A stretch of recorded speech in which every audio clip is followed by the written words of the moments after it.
नमस्कार, मैं हूं नवजोत रंधावा। आप देख रहे हैं हमारा खास कार्यक्रम पहेली। हर बार की तरह कार्यक्रम की शुरुआत आज हम करेंगे एक पहेली से। ऐसा कौन सा सवाल है जिसका जवाब वह हर वक्त बदलता रहता है?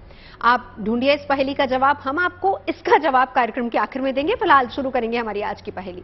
एक अद्भुत शिवलिंग से जुड़ी हुई है ये पहेली। यकीन मानिए कि आपने आज तक ऐसे शिवलिंग नहीं देखा होगा। एक ऐसा अविश्वसनीय शिवलिंग जिसमें 1 लाख छेद होने का दावा किया जाता है, जो आकार में एक काले कैलाश पर्वत सा नजर आता है। लेकिन सबसे बड़ा आश्चर्य तो यह है कि इस शिवलिंग का कितना भी जलाभिषेक करो, पानी सीधे पाताल की अतल गहराइयों में समा जाता है। और वहीं इसके एक छिद्र को अक्षय कुंड कहा जाता है, जिसका पानी कभी नहीं सूखता। 1 लाख छिद्र होने के कारण ही इन्हें लखेश्वर या लखनेश्वर महादेव भी कहा जाता है। आखिर कहां है ये चमत्कारी शिवलिंग? चलिए समझते हैं महादेव के इस दर की पहेली।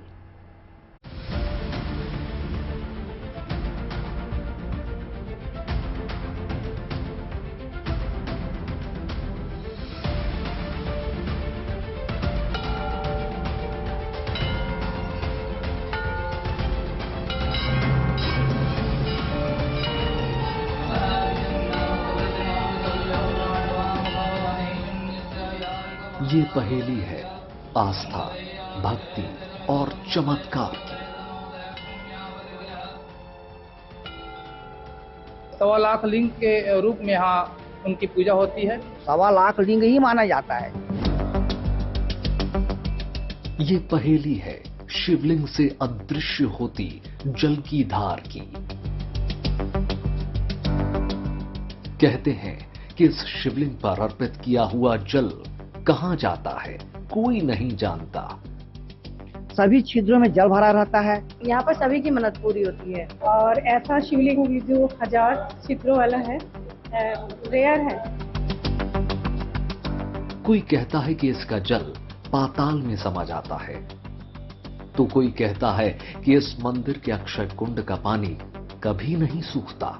यहाँ पे जो शिवलिंग है वो स्वयं प्रकट हुए हैं। ऐसा लिंग और कहीं जगह नहीं मिलेगा। शिवलिंग की विशेषता यह है कि ये खुद स्वयंभू हैं, अपने आप प्रकट हुए हैं।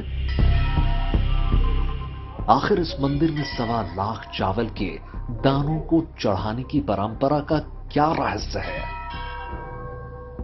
संकल्प लेकर के 1.25 लाख चावल यदि यहाँ चढ़ाते हैं तो उनको संतान की प्राप्ति अवश्य होती है। आखिर ये शिवलिंग दुनिया के बाकी शिवलिंग से अलग क्यों है? आपने और हमने अब तक शिवलिंग के गोलाकार और अंडाकार स्वरूप को ही देखा है, लेकिन जिसने भी महादेव के कैलाश पर्वत के दर्शन किए हैं, यकीनन उसे इस शिवलिंग में महादेव का साधना स्थल नजर आएगा।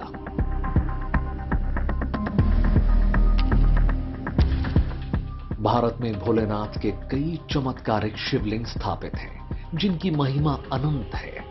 12 ज्योतिर्लिंगों का गुणगान तो धर्म ग्रंथ और पुराण भी करते हैं। लेकिन शिव के इस मंदिर में शिवलिंग का ये स्वरूप अद्भुत था, विस्मय से भर देने वाला था, आंखों को चौंधिया देने वाला था, क्योंकि इस शिवलिंग को लेकर दावा किया जा रहा था कि इसमें 1 लाख छिद्र हैं, जो दुनिया के किसी दूसरे शिवलिंग में नहीं है। यहाँ पे जो शिवलिंग है वो स्वयं प्रकट हुए हैं, स्वयं शंभु शिवलिंग लखनेश्वर महादेव। 1.25 लाख छिद्र भी उसमें है। हाँ, और उसमें 1.25 लाख छिद्र हैं। यहाँ जो भी मनोकामना मांगी जाती है वो पूर्ण होती है। इसमें इस मंदिर स्वयंभू है, स्वयं से प्रकट हुआ है, और इसमें 1 लाख छिद्र हैं, इसलिए इसको लखेश्वर महादेव भी बोला जाता है। बताते हैं कि ये 6वीं शताब्दी का है। मुझे देखने की इच्छा हुई और मैं यहाँ आई। मैं कुछ देर यहाँ बैठी तो मुझे बहुत अच्छा लगा, बहुत शांति लगी मुझे। और ऐसा शिवलिंग जो 1000 छिद्रों वाला है, रेयर है। हमारे मन में भी इस शिवलिंग को लेकर कई सवाल कौंध रहे थे। आखिर ये अनंत शिव की कैसी लीला थी? क्या वाकई इसमें 1 लाख छिद्र होंगे? इस शिवलिंग को यहाँ किसने स्थापित किया होगा? क्या ये स्वयंभू शिवलिंग है? आखिर यहाँ जटाधारी जल के साथ कैसी लीला करते आ रहे हैं। सनातन धर्म कहता है कि आस्था और विश्वास भक्ति के प्राण है, जो शाश्वत है, सत्य है। इसी आस्था में छिपा है सत्यम शिवम सुंदरम का प्रमाण। और इसी आस्था के साथ हम भी महादेव की लीला को अपनी आंखों से देखना चाहते थे, शिवम के इस अलौकिक शिवलिंग के दर्शन करना चाहते थे और इसकी महिमा दुनिया के सामने लाना चाहते थे। हमारी मंजिल थी छत्तीसगढ़ राज्य का रायपुर शहर। रायपुर से करीब 120 किलोमीटर दूर है जांजगीर चंपा जिला, जिसके खरौद नगर में स्थित है लक्ष्मणेश्वर महादेव मंदिर, जिसे छत्तीसगढ़ का काशी भी कहा जाता है। कहते हैं कि शिव का ये संसार रामायण काल का है। कोई इसे लक्षलिंग कहता है तो कोई इसे लखनेश्वर या लक्ष्मणेश्वर महादेव के नाम से पूजता है। कहते हैं कि इस अलौकिक शिवलिंग को शेषनाग स्वरूप श्री राम के छोटे भाई लक्ष्मण ने यहां स्थापित किया था। यहाँ जो भगवान शिव जी हैं वो स्वयंभू हैं और पूर्व में ऐसी किंवदंती कथा रही है कि त्रेता की यह शिवलिंग है जिसकी स्थापना लक्ष्मण जी महाराज ने की थी। उनके नाम से एक तो इसका नाम लक्ष्मणेश्वर है। जैसे रामेश्वर भगवान राम द्वारा पूजित है, इसी तरह से ठीक भगवान लक्ष्मणेश्वर के द्वारा भगवान लक्ष्मण के द्वारा भगवान लक्ष्मणेश्वर पूजित हैं, ऐसी पूरी मान्यता है। अन्य लिंगों से यह अद्भुत लिंग है, क्योंकि ऐसा लिंग और कहीं जगह नहीं मिलेगा। सभी छिद्रों में जल भरा रहता है और यहाँ एक जल घाट नाम का एक महानदी का घाट है, उसी जल से यहाँ अभिषेक किया जाता है। तो वो ही पुण्य मिलता है जो विश्वनाथ काशी में गंगा जी के जल से अभिषेक करने का जो फल है, जल घाट के जल से यहाँ अभिषेक करने का वही फल यहाँ प्राप्त होता है। किंवदंती है कि वनवास के समय श्री राम और लक्ष्मण ने खरदूषण का वध यहीं पर किया था, इसलिए इस स्थान का नाम ही खरौद पड़ गया। अब हमारे सामने सवाल था कि आखिर इस मंदिर के शिवलिंग को लक्षलिंग क्यों कहा जाता है, और इस मंदिर से रामायण और धरतीधर लक्ष्मण का क्या नाता है। इस बात का पता लगाने के लिए हमने रुख किया मंदिर से जुड़ी पौराणिक मान्यताओं की ओर।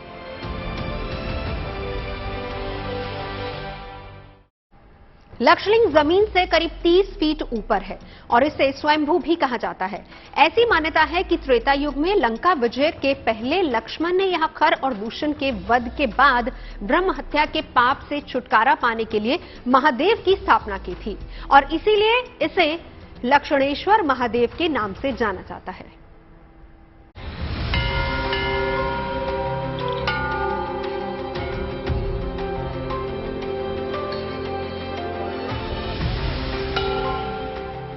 जब हम इस मंदिर में पहुंचे तो पूरा मंदिर हमें श्वेत वर्ण में रंगा नजर आया।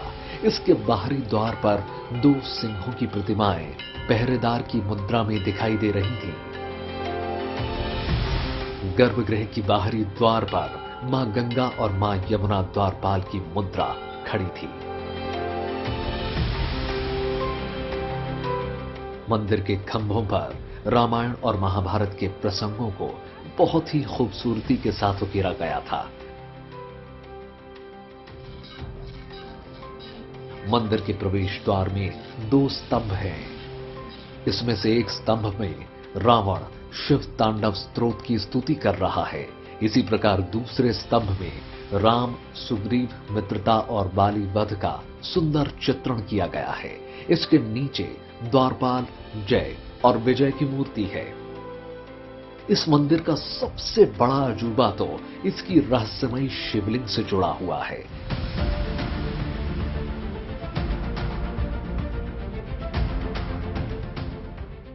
शिवलिंग से जुड़ी है वीर लक्ष्मण की कथा। कहते हैं रावण का वध करने के बाद लक्ष्मण जी ने भगवान राम से ही इस मंदिर की स्थापना करवाई थी। ये भी कहते हैं कि लक्ष्मणेश्वर महादेव मंदिर के गर्भगृह में मौजूद शिवलिंग की स्थापना स्वयं लक्ष्मण जी ने की थी। कथा कहती है कि शिव जी को जल अर्पित करने के लिए लक्ष्मण जी पवित्र स्थानों से जल लेने गए थे। एक बार जब वे आ रहे थे तब उनका स्वास्थ्य खराब हो गया।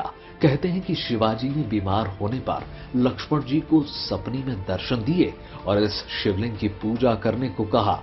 पूजा करने से लक्ष्मण जी स्वस्थ हो गए। तभी से इसका नाम लक्ष्मणेश्वर मंदिर पड़ गया। उनकी स्थापना कारण से उन्होंने बालू की लिंग बनाई, उस पर उन्होंने गंगा जल का अभिषेक किया। तो जैसे ही जल का धार उस लिंग पर पड़ा, अन्य भागों में वो बट गया और तब भगवान शंकर जी यहाँ प्रकट हुए। तो जितने भागों में बटे उसकी गणना बताते हैं कि 1.25 लाख की गणना वो थी। इसलिए 1.25 लाख लिंग के रूप में यहाँ उनकी पूजा होती है और उसके नाम से भी उसको लक्ष्मणेश्वर महादेव कहते हैं। यह खरौद नगर छत्तीसगढ़ की काशी है और छत्तीसगढ़ों में एक गढ़ यह भी है। यहाँ गढ़ भग्नावशेष में अभी भी विद्यमान है। यहाँ भगवान रामचंद्र जी वनवास काल में आए थे, पधारे थे और चौमासा यहाँ बिताए थे और लक्ष्मण जी ने भगवान शिव की आराधना की। तो लक्षलिंग के रूप में 1.25 लाख मुँह छिद्र के रूप में है, लेकिन वो उतने ही लिंग माना जाता है, उसको 1.25 लाख लिंग ही माना जाता है और इसी को पूजा किया जाता है। जब हम मंदिर के गर्भगृह में जाते हैं तो पीतल और तांबे की जलहरी में काले रंग का पहाड़नुमा शिवलिंग दिखाई देता है, जिसके ऊपर लक्ष्मण जी के स्वरूप पर शेषनाग छाया कर रहे हैं। मंदिर में ही हमें एक शिलालेख मिला जो कहता है कि ये शिलालेख साल 933 ईस्वी का लिखा हुआ है। इस शिलालेख में है वंश के प्रतापी राजा कोकर्ण देव के 18 पुत्रों के जन्म लेने का वर्णन है। इस शिलालेख में 44 श्लोक लिखे हुए हैं, जिसमें से श्लोक 1 और 2 में महादेव की स्तुति की गई है। दूसरे श्लोकों में है वंश के राजाओं की पराक्रम की गाथा दर्ज है। इस शिलालेख के मुताबिक महाराज रत्नदेव तृतीय की दूसरी पत्नी के गर्भ से महाराज खड्गदेव के जन्म लेने का वर्णन है। कहते हैं कि इन्हीं महाराज खड्गदेव ने 8वीं शताब्दी में लक्ष्मणेश्वर मंदिर के मंडप का जीर्णोद्धार करवाया था। सिरपुर के चंद्रवंशी राजाओं द्वारा बनाए गए इस मंदिर के विकृत शिलालेख में कुटिल लिपि में इंद्रबल तथा उसके पुत्र ईशान देव नाम के 2 शासकों का उल्लेख भी किया गया है। ये शिलालेख खंडित अवस्था में है, इसलिए इसका संपूर्ण अनुवाद उपलब्ध नहीं है।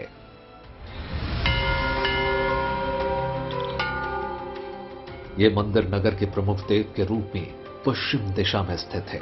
मंदिर में चारों ओर पत्थर की मजबूत दीवार है। इस दीवार के अंदर 110 फीट लंबा और 48 फीट चौड़ा चबूतरा है, जिसके ऊपर 48 फीट ऊंचा और 30 फीट गोलाई लिए मंदिर स्थित है। इस शिवलिंग की सबसे बड़ी विशेषता यही है कि शिवलिंग में 1 लाख छिद्र हैं, इसलिए इसका नाम लक्षलिंग भी है। और इसका सबसे बड़ा करिश्मा यह है कि इस शिवलिंग में अर्पित किया हुआ सारा जल हो जाता है गायब।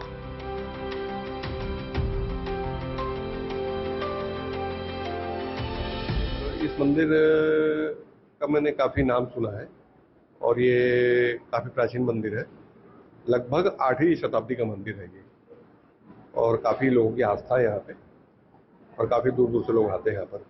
और लगभग मेरे ख्याल से इस शिवलिंग में 1 लाख के आसपास छिद्र है इसमें, जो उसमें लगातार पानी इसमें स्राव होते रहता है और पानी इसमें लगभग बना रहता है। लगभग शिवलिंग की विशेषता यह है कि ये खुद स्वयंभू हैं, अपने आप प्रकट हुए हैं। इसमें 1 लाख छिद्र भी जी जी जी 1 लाख छिद्र हैं इसमें। दावा किया जा रहा था कि इस शिवलिंग की कोई था नहीं है।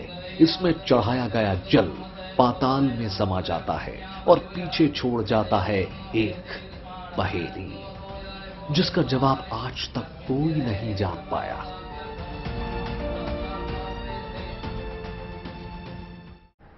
ये प्राचीन नगर छत्तीसगढ़ के 5 ललित कला केंद्रों में से एक है और मोक्षदायी नगर माने जाने के कारण इसे छत्तीसगढ़ की काशी भी कहा जाता है। आज इस पौराणिक स्थान को राम वन गमन पथ में शामिल किया गया है, जहां से जुड़ता है देवादिदेव महादेव के शिवलिंग का चमत्कार। मान्यता यह है कि इस शिवलिंग पर 1.25 लाख चावल चढ़ाने पर मिलता है संतान का सुख।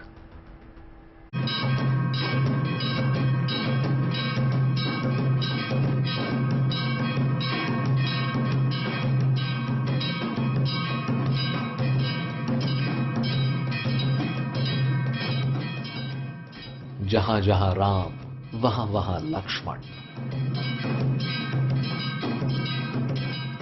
आस्था कहती है कि लक्ष्मण जी ने यहां एक ऐसा शिवलिंग स्थापित कर दिया जो न सिर्फ भक्तों को मनवांछित फल दे रहा है, बल्कि यहां आने वाले भक्तों की पीड़ा भी हर रहा है। श्रद्धालुजन कहते हैं कि इसके जल से रोग दूर हो जाता है। इसके बारे में युक्ति है, क्षय रोग निवारणाय जलम, ऐसा उसकी युक्ति है। और इसी युक्ति के द्वारा भी पुत्ररत्न की प्राप्ति भी होती है, इसलिए लोग बाग इसके जल को ले जाते हैं। जहां जहां श्री राम के कदम पड़े, आज वहां रामायण सर्किट बनाया जा रहा है, जिससे आने वाली पीढ़ियां रामायण के आदर्श को अपना सके। उसी कड़ी में खरौद को भी रामायण सर्किट से जोड़ा गया है। कि श्री लक्ष्मणेश्वर मंदिर एवं श्री सबरी मंदिर को राम वन गमन परिपथ में जोड़ा गया है करके, और यह मंदिर अति प्राचीन है, अति महत्वपूर्ण है, लोगों की परम आस्था इस मंदिर पर। और मेरा तो यह कहना है कि क्योंकि मैं भी जानता हूं कि यहाँ मनोकामना की पूर्ति बराबर होती है।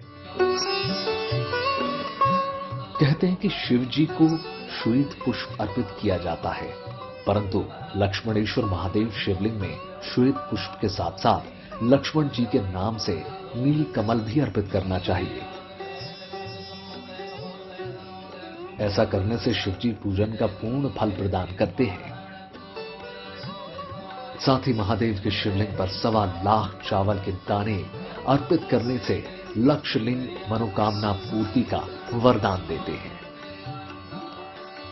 हम इस मंदिर के बारे में इतना ही जानते हैं कि ये मंदिर बहुत प्रसिद्ध मंदिर है यहाँ का, और यहाँ पर विशेषकर महिलाएं आती है, जिनको बच्चा नहीं होता है, वो लोग 1 लाख 1.25 लाख चावल की पोटली लेके आती हैं और अपनी आस्था के साथ आती हैं, और यहाँ पर सभी की मन्नत पूरी होती है।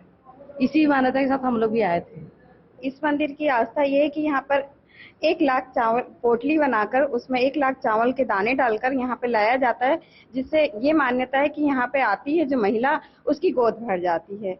इसीलिए हम लोग यहाँ पे पोटली चढ़ाने के लिए आते हैं। ये मंदिर जो है स्टेट छत्तीसगढ़ पुरातत्व के अंतर्गत आता है, और 8वीं शताब्दी का मंदिर छत्तीसगढ़ सरकार ने इसको बताया।